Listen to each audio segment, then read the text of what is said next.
The 16th entry in our continuing series of most underrated film performances, Tim Robbins in Jacob's Ladder.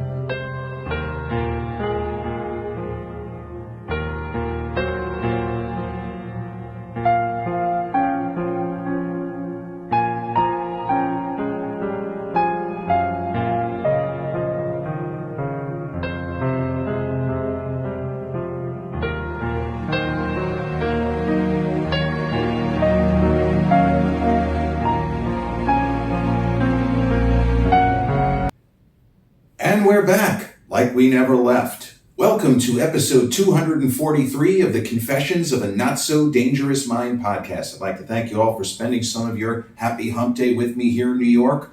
Once again, we're going to skip past all that promotional jazz and get right to the guts of the episode.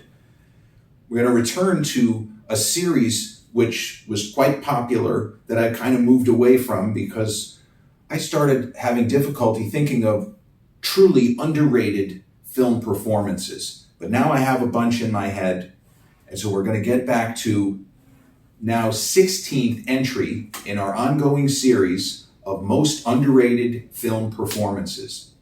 And the performance today comes from an actor that anyone who would tune into a podcast remotely connected to movies is familiar with for one thing and one film in particular, but it's not the movie that I'm going to talk about today. The actor is Tim Robbins. The movie that you're thinking of when I say Tim Robbins is The Shawshank Redemption. But that is not the most underrated performance in Tim's career. The funny thing is that Morgan Freeman was nominated for Best Actor for Shawshank. He didn't win. He didn't have a chance. Tom Hanks for Forrest Gump was a runaway freight train that year. As I mentioned, Dustin Hoffman, 1988, Rain Man, runaway freight train. He wasn't going to lose.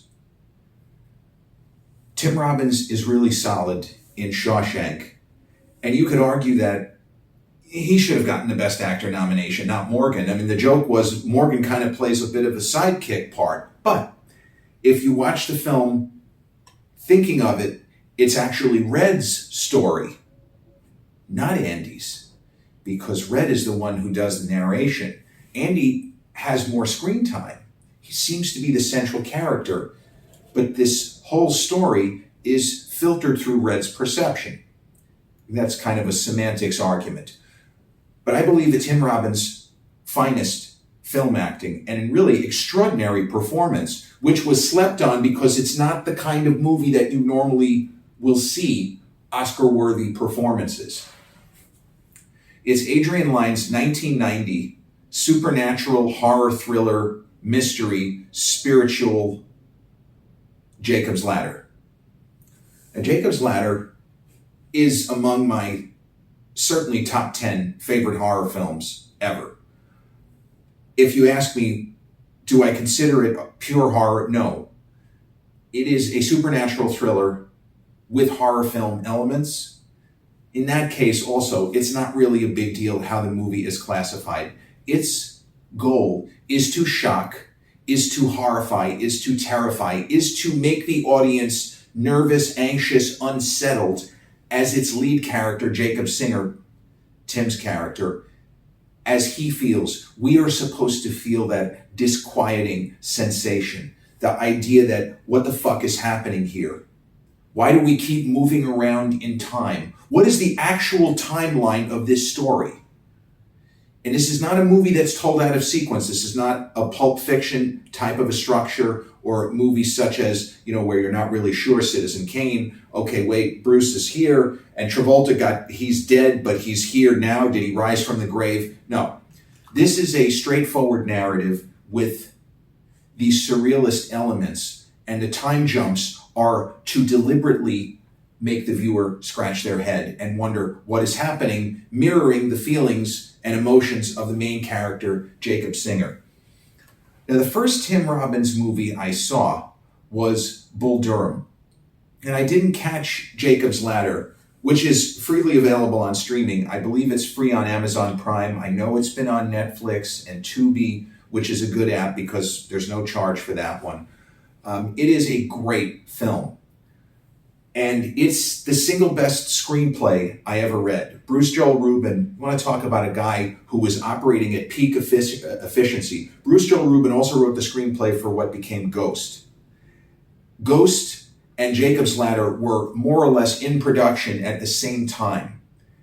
They both deal with beyond the grave.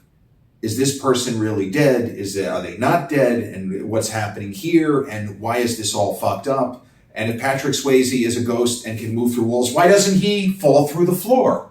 But all of these things, the sense of wonder and wondering how is all of this going to turn out and what the fuck is going on here. But the idea of ghosts, the idea of communing with somebody who is no longer here, there are a lot of common elements and themes of death and dying and life and rebirth in both the movie Ghost and Jacob's Ladder. But Rubin's Jacob's Ladder screenplay was, this isn't just me saying it's, greatest screenplay I've ever read. This script was read. It was on the kind of, I guess they call it the blacklist. They really should come up with a different way to say it. But Jacob's Ladder was read by every major player in Hollywood for about 7 years before Adrian Lyne figured out a way. And he had just done Fatal Attraction, just for reference. He did Flashdance, terrific filmmaker. But he figured out a way to do this. But Jacob's Ladder was a script that went through so many hands of huge hitters. From Spielberg on down, I believe most of the major filmmakers took a crack at it, at least read it. Spielberg loved it. It would never have been for him. This, even as he kind of got a little bit more visceral and willing to make films such as Munich, such as War of the Worlds, which is sci-fi, but it's pretty vicious stuff in there. Like the lighthearted Spielberg of even Close Encounters of the Third Kind would not have taken a crack at that War of the Worlds. But Jacob's Ladder was never going to be Spielberg, but he absolutely loved the script and supposedly said something like, this can't be made. There's no way to mount this production. But if it were possible, and it isn't, this will make a great thriller horror movie. Holy shit. That was his takeaway. And he wasn't the only one. A lot of big people, actors, Harrison Ford, a lot of different people kind of circled it, but nobody could figure out how to do it. And then Adrian Lyne pitched the studio. He had some ideas. I think it was Paramount. And they went for it, and he made a great horror movie. It's not as good as the script, but in the same manner that the other, like 1 and 1A, the two best screenplays I've ever read, Jacob's Ladder and Richard LaGravenese' The Fisher King. The Fisher King is a phenomenal movie. It's almost as good as the screenplay, and that is the highest praise that I could give it. And I would say the same about Jacob's Ladder. The movie is almost as good as a stupendous, incredible read that is Bruce Joel Rubin's original screenplay. So the first Tim Robbins movie I watched was Bull Durham. He plays a kind of hot-headed, flame-throwing pitcher named Nuke Lelouch, who is in a romance with Susan Sarandon's character. She's kind of like a baseball player groupie, and she picks one player each year and sort of hooks up with him, teaches him the ropes, teaches him about life. I don't love that movie. It's okay. In the kind of pantheon of Kevin Costner baseball movies, it's more realistic, certainly, than Field of Dreams or For Love of the Game. But I feel like the movie is flawed. It kind of takes a long time to go nowhere in particular. It's good. It doesn't have the kind of over-the-top theatrics and the maudlin sentimentality and the cornball nature of Field of Dreams, which is just going totally from a different angle. But it's good. And Robbins is very solid in the film. And he did a movie that I also saw before Jacob's Ladder with Robin Williams called Cadillac Man, where he plays this kind of off his rocker ex-husband of one of the characters. It's not good. And Robin Williams was always down on that film. He knew that it was not very good. He used to make jokes about it. He's like, yeah, I was on a plane once, and they showed the movie Cadillac Man, and I was hiding under the seat tray, like the tray table, so that nobody would say, this fucking idiot, what a piece of crap. We got to watch this movie here on a fucking plane. It's bouncing around. Yeah, Robin was not a fan of that one. But I saw Jacob's Ladder. I didn't see it in theaters. There are certain movies, though, which make an impression on first-time viewers. And in the days long before the internet, long before information traveled like this, word of mouth. Word of mouth still exists. but it was different back then. And Jacob's Ladder was released in the fall of 1990. And Macaulay Culkin, it was just before he shot Home Alone. His hair was longer. And Macaulay Culkin was already a name. He had been in Uncle Buck with John Candy. He did a film with Burt Lancaster. I don't remember the name of it. But he had been working, he had been around, and he was a rising star. And the studio made the decision because they had a hunch that Home Alone was going to be huge. And they didn't want to oversell Mac's involvement in Jacob's Ladder because it's a critical supporting part of Jacob Singer, Tim's character's son, Gabe. I won't spoil the mechanics of the character just in case you haven't seen this movie, but it is a pivotal character. It's not a big role. Macaulay is in the movie for less than 5 minutes. The studio decided, with Home Alone already out of production and people buzzing, holy shit, we got a fucking huge hit for the winter season, they made a decision not to put Macaulay in the credits. He went unbilled. Now, today they may not have done it that way, but if you watch the movie Jacob's Ladder, you know who that is, and you don't see his name in the credits, and if it's something you're not familiar with, you scratch your head, you're saying, well, what the fuck is this? Just for reference, Gene Hackman in The Firm with Tom Cruise and Jeanne Tripplehorn and Wilford Brimley and Hal Holbrook and a whole host of great actors. Gene Hackman's not in the credits. He went unbilled in The Firm because his name wasn't going to be above the titles. I guess it was going to be just Tom Cruise's name above the titles. So Gene went unbilled. Darren McGavin, love the guy. The Natural with Robert Redford. He is one of the main characters. He is like the secondary antagonist. Gus Sands, Darren McGavin's not in the credits. He went unbilled because his name wasn't going to be on the poster, presumably. I mean, he had just played the old man in A Christmas Story. Sons of bitches, buffuses. Great actor. But Macaulay went unbilled. And I don't know how Tim Robbins ended up getting cast, whether he had to go through a full audition process or whether Adrian Lyne was so high on his ability that he just said, I want to work with that kid from Bull Durham. Don't know. But Tim has a very natural quality in this particular film. The way that he relates to the other characters and the way that we as the audience can't help but feel for him. Not just the mirroring of the emotions that he goes through, but he really runs the gamut. We first meet Jacob Singer, he's in Vietnam. And a terrible event occurs where his squad is attacked.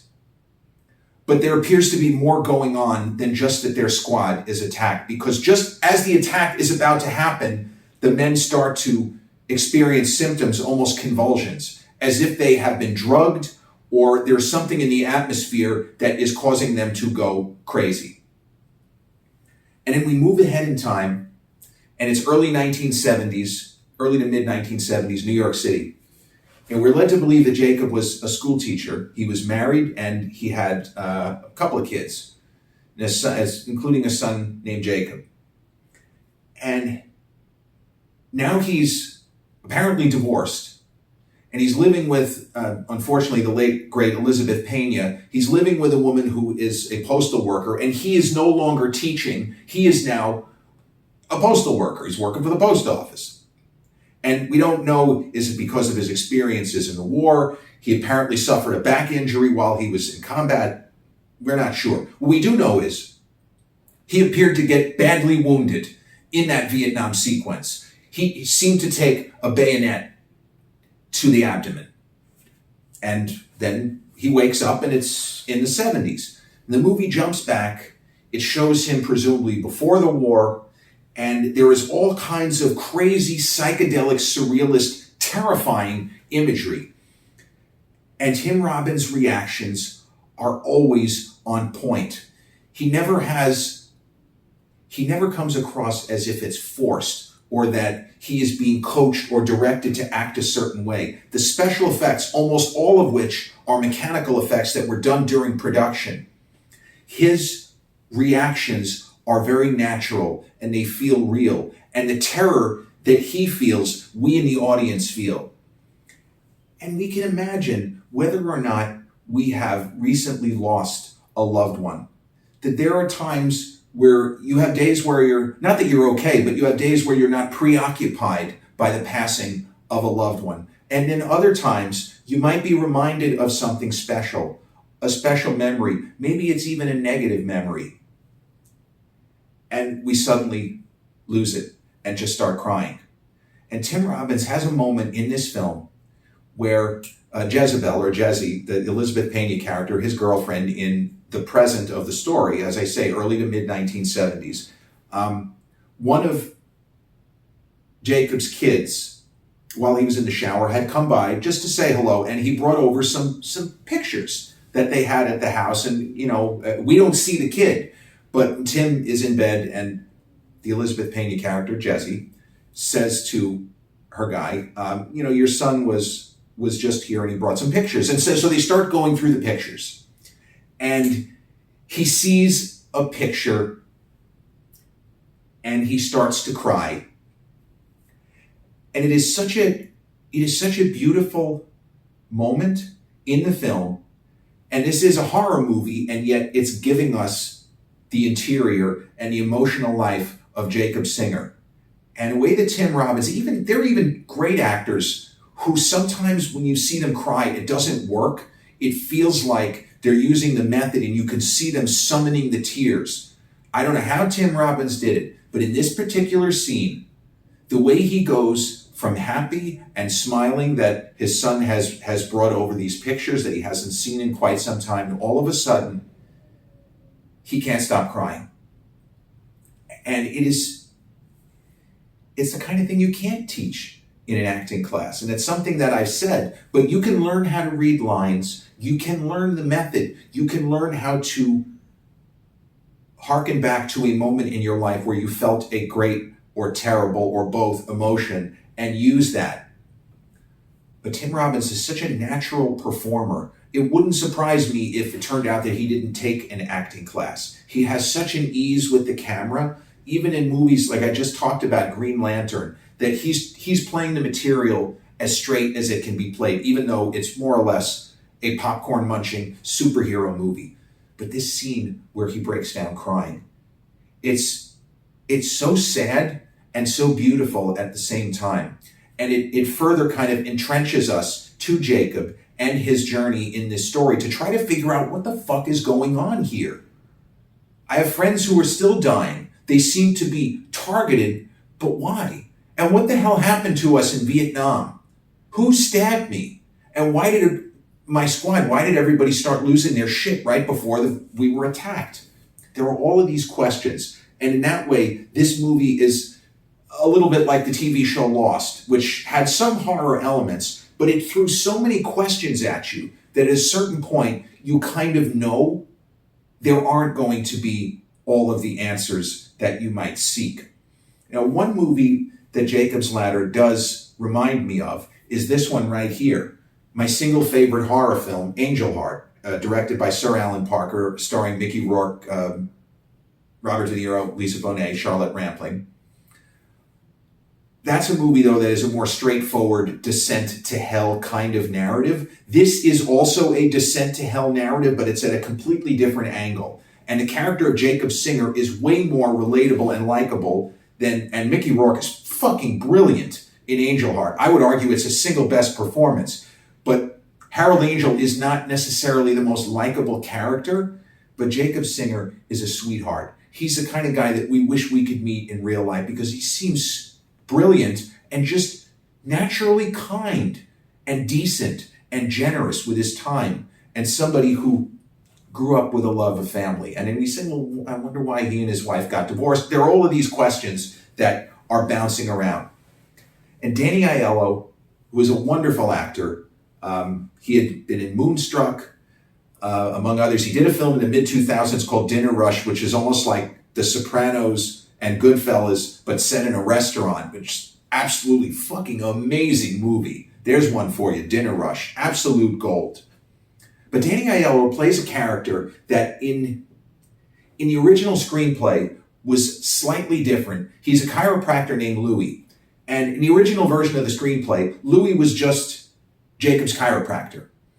And Jacob's got a really bad back. He's a really young guy, but apparently his injuries in war were so terrible that he needs constant adjustments, acupressure, vigorous massage, whatever, just to keep him working. This is a guy that is probably going to be in a wheelchair in 15 years. That's how bad his back is. But you don't have time in a major motion picture to include all of the characters, even in a great book, or in this case, an incredible screenplay. So there was a lot of discussion in the script about God and the devil and angels and pagans. There was all of this stuff. And there were other characters in the story that were putting this information across. Sometimes in a movie, you just have to save time. And as the script was worked on over the years, it was decided that the character of Louis was going to be the dispenser of the otherworldly information. He's just a chiropractor. He's not a pastor. He's not a reverend. He's not a rabbi. He's a chiropractor who has a lot of very high-minded thoughts. And so we get these very intense theological conversations about everything I just said. And because Danny Aiello's character, he's also a sweetheart. He's such a nice person. He comes across like the chiropractor we all, really wish we had or want to have. But he is incredibly relatable. He is a grounding character in this crazy supernatural story where we're constantly off balance, wondering what's going on. He comes into the movie, and each time he does, his feet are on the ground, and he makes us feel like, no, we're in the real world here. We're not in some surrealist Dali painting. This is real. This is happening. And there's this beautiful moment where Tim's back is so bad, and he's just gone through this horrible medical experience, and he's more or less, sorry, mild spoiler, he's kind of signed out of the hospital by Louis, the Danny Aiello character. And he does this crazy adjustment, which is almost like a life-altering chiropractic adjustment. And when Tim comes to, he looks up, and Danny Aiello is smiling down on him, and there is a light above his head. And it is not a coincidence. He looks like an angel. And the Dan Brown, Angels and Demons, after the Da Vinci Code, this movie, without beating you over the head, it's up to people like me, I guess, to beat you over the head with it, but the character of Louis is presented as an angel. And then there are other characters like Jezebel. Elizabeth Payne was so good. She's incredible in La Bamba, and she's great in Jacob's Ladder. But there are characters like Jezzy in this film that have both angelic and demonic aspects. And it's interesting how the movie plays with this, because there are characters that seem sympathetic at certain points, and it turns out they're not, and the people we think are going to be a problem, and it turns out they're with Jacob.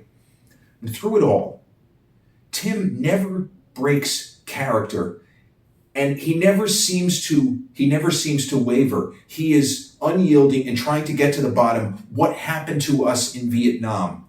Why am I having these crazy visions? Why is my back so bad? And why do I keep seeing demons? People with demonic, well, we don't know if they're people, but it seems like they seem like people, but there are demonic aspects to them. What is happening? And the idea is, if the soul is not at peace, the angels can seem like demons. And when the soul is at peace, the demons seem to turn into angels. Now, these aren't things that I honestly spent that much time pondering as a kid. But I mentioned earlier about word of mouth and about memory and moments where an impression was made. When this film was released, a whole bunch of people in my various classes at Massapequa High School, I was in 11th grade at the time. This is a long time ago. It's right around the time Goodfellas came out. Home Alone was released like probably 6-8 weeks later. The number of people, and the movie was not a huge hit. It turned a profit. It was not a huge hit. But the number of people who saw that movie on its opening weekend and could not stop talking about it. That's the kind of word of mouth that just being on the internet age, everything goes viral instantaneously. A movie gets good buzz. Oh my God, 98% Rotten Tomatoes, whatever it might be. but the number of people who were obsessed with that movie after seeing it the one time at good old Movies at Sunrise Mall in Massapequa, when I tell you at least 15 people throughout my Monday, whether it was November of 1990, I'm not sure exactly what month the film was released offhand, but the number of people who said, holy fucking shit, you have to see it. I still don't know exactly what happened, but I was riveted for 2 hours. Now, 16, 17-year-old kids in 1990 didn't talk like that, but that was the gist. One person thought it was terrible. Everyone else said, you must see this movie. This is incredible. Maybe the best horror film I've ever seen. That was the general consensus. So I had that in my head. And I rented it, not from Blockbuster, South Shore Video. That was the first video store in Massapequa. Long gone. It's been gone for almost 30 years. But I rented it, and I really liked the movie. It was scary. It got under my skin. It was kind of disturbing. I had a little difficulty getting to sleep that night. But I was not thinking about the stuff I just said about angels and demons and the soul doesn't want to let go and all of this kind of stuff. But when you watch it now and you've seen it and you know the twists and you know how it turns out, you can focus on other things. Like, what is this movie telling us from a theological perspective? And it's not really making any pronouncements or judgments, but it gives you so much more to chew on than you would normally get from a horror film. I think the movie is brilliant, almost a masterpiece. If you said, what would you rate it out of 10? I'd probably give it 8.5 or 9 out of 10. If Angel Heart is a 10 out of 10, Jacob's Ladder is really close. Even though it's not the same, Angel Heart does not start as a horror film, and Jacob's Ladder, the horror film, like the freaky, fucked up elements, come at you fast and furious early in the film.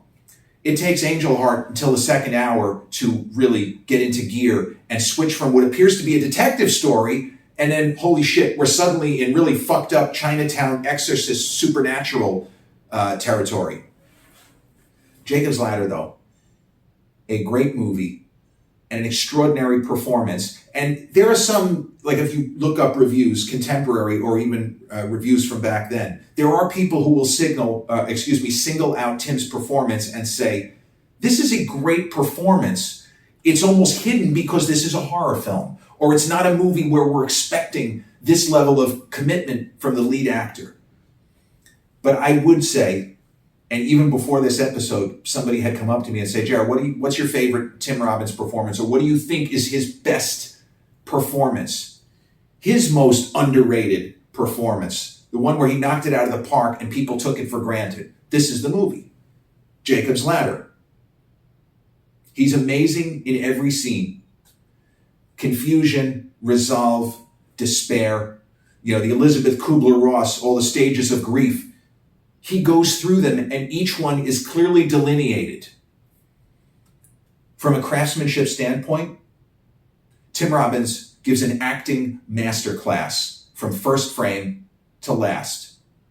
And man, Macaulay Culkin, small role though it might be, he really makes an impression. He is fantastic in the role of Gabe. The 16th entry in our ongoing series of most underrated film performances, Tim Robbins in Adrian Lyne's 1990 classic horror thriller, Jacob's Ladder. This has been episode 244 of the Confessions of a Not So Dangerous Mind podcast. I'd like to thank you all for spending some of your happy hump day with me here in New York. If you check out this episode on the YouTube channel, haven't done so already, please click like, subscribe, comment, share, turn on those notifications. Or if you catch this episode on the audio platforms such as Spotify or iTunes, same general rule applies. Click like, subscribe, share, and turn on those notifications. I'll be back with a new episode real soon. Till then, peace.